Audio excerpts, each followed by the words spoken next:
Hey, this is John Sonmez from simpleprogrammer.com.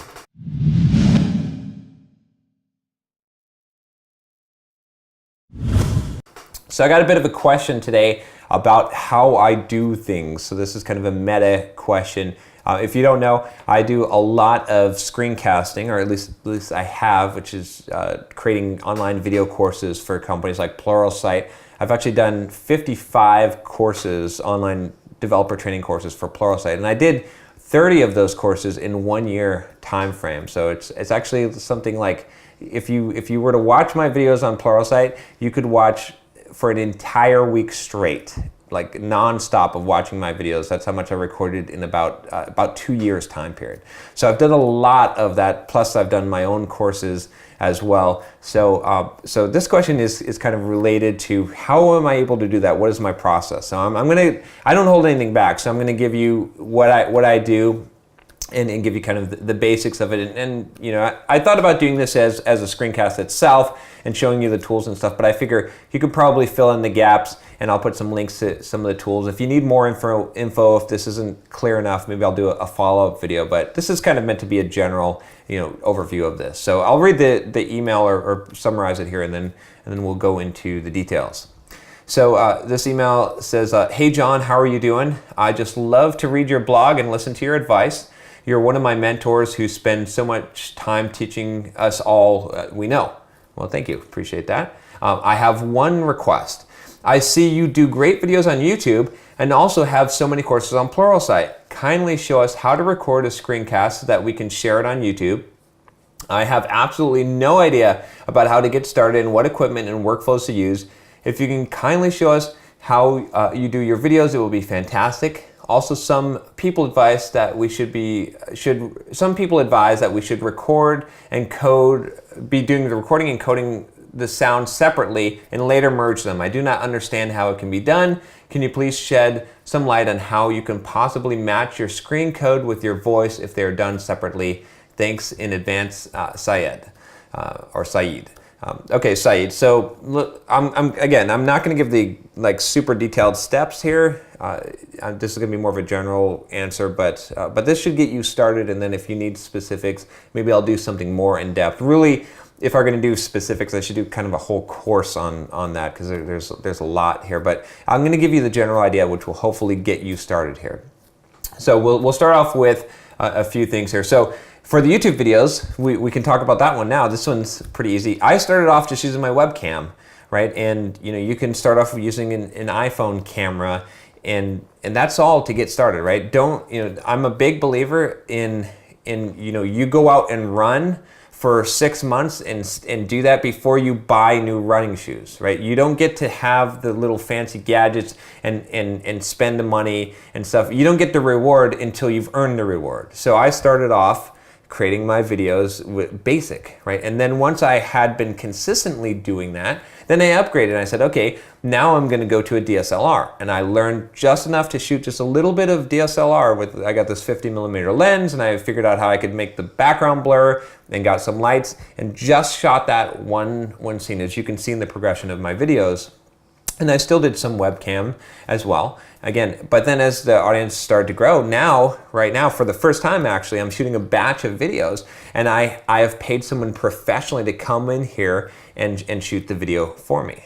Now, I didn't start off that way, right? I kind of earned my way up to it as I started becoming more successful with this and proved to myself that I was going to be serious about this, right? A lot of people will spend thousands of dollars on equipment and all this, and what ends up happening is when they do that, not only do they not use it, but they increase the chances that they're not going to stick with the thing. Because once you have the reward, once you have all the beautiful equipment and stuff, you don't feel the need to earn it anymore. So it's a real important thing to think about in anything that you're doing, right? Again, same thing would apply to blogging, right? A lot of people spend thousands of dollars on web hosting and web design and all this stuff, and they're never even going to update their blog.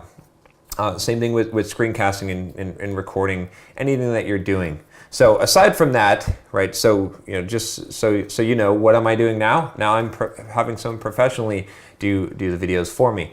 But you can just get started, like I said, just with a webcam, just with an iPhone camera, and just record the audio and video at the same time, and then just upload it to YouTube. In fact, a lot of the apps will just let you upload directly to YouTube, right? In fact, on YouTube, you can click record, and you can record from your webcam, and it just records right there. So that's a quick way to get started. Now, as far as screencasting, that's a little bit different. So if you're doing tutorials where you're recording your screen, here I would recommend purchasing from the beginning one piece of software, which is Camtasia. Most people, at least on the Windows side, use Camtasia to do screencasting. It's the best software for doing it. I actually edited my YouTube video. In fact, I still edit my YouTube videos using Camtasia. It's simple. It's a very simple program that allows you to have audio and video tracks and to do minor edits and minor effects. But Camtasia really is the best for recording your screen. So that's what I would say for that. You can just use your computer mic, hooked into Camtasia to record the video and audio at the same time. In fact, as you see in some of my videos when I use Camtasia, I can record my screen, I can record the audio at the same time, and I can have a little picture-in-picture webcam so you can see my face, which I like to do it that way, but Camtasia will do all that for you, and then you can go back and edit it and then upload that to YouTube if you want. So that's basically what I use. On Mac, there's Camtasia as well. There's also ScreenFlow. I'll put links to both of these in there. That's probably the more popular one on the Mac side. I tend to record on the Windows side mostly, and even when I do on the Mac side, I use Camtasia, so I'm using the same software. Camtasia, I think, is around $200, so it's not super expensive, but it is somewhat of an investment. And again, this kind of goes against what I said about buying equipment, but in this case, you need something basic to be able to record your screen, and so this is kind of a worthwhile investment if you want to do that. Now, to address your recording the audio and video separately, that can be done in some of if you're doing screencasting, you probably don't want to do that. I mean, you can take a digital recorder and you could mic that up with a microphone, and you could record on digital recorder and then drop the audio and video into Camtasia and then edit them. And it's really easy to, you can figure out how to line that up. It's not as hard as what you would think. One thing that I did in the past, kind of a low-tech way, was to do a clap, and then you could visibly see the clap, and you can see the little line on the audio. There's a lot of low-tech ways to do it. There's higher-tech ways to do it as well, which I actually have to start working on myself. But anyway, it's not that hard. It's definitely something that's, from being someone who didn't know anything about audio and video, I thought the same thing. I was like, how could you even possibly line up audio and video when and what happens when you cut them and edit them? It turns out for the most part, it's smooth. If you're recording your screen, by the way, you can edit out audio and not even worry about the screen, because when the mouse jumps a little bit, just because you've cut out like a second or so, no one even notices. It's a lot easier than what you would think. So that's it. It's really not that difficult. The key thing I would say though is just get started with something, right? Again, I did another video about sucking.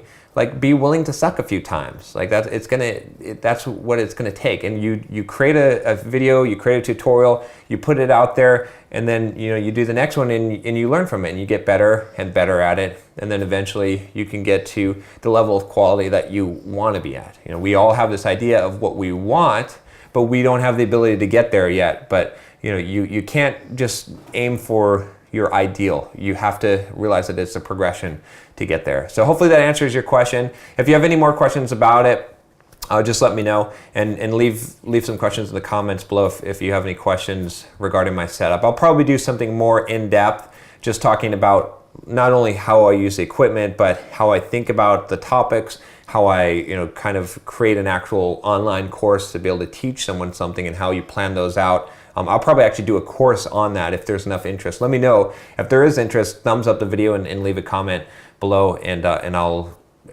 up it in my schedule of things to do. So thanks again for this question. And if you have a question, email me at john@simpleprogrammer.com, and don't forget to subscribe to the channel. Take care.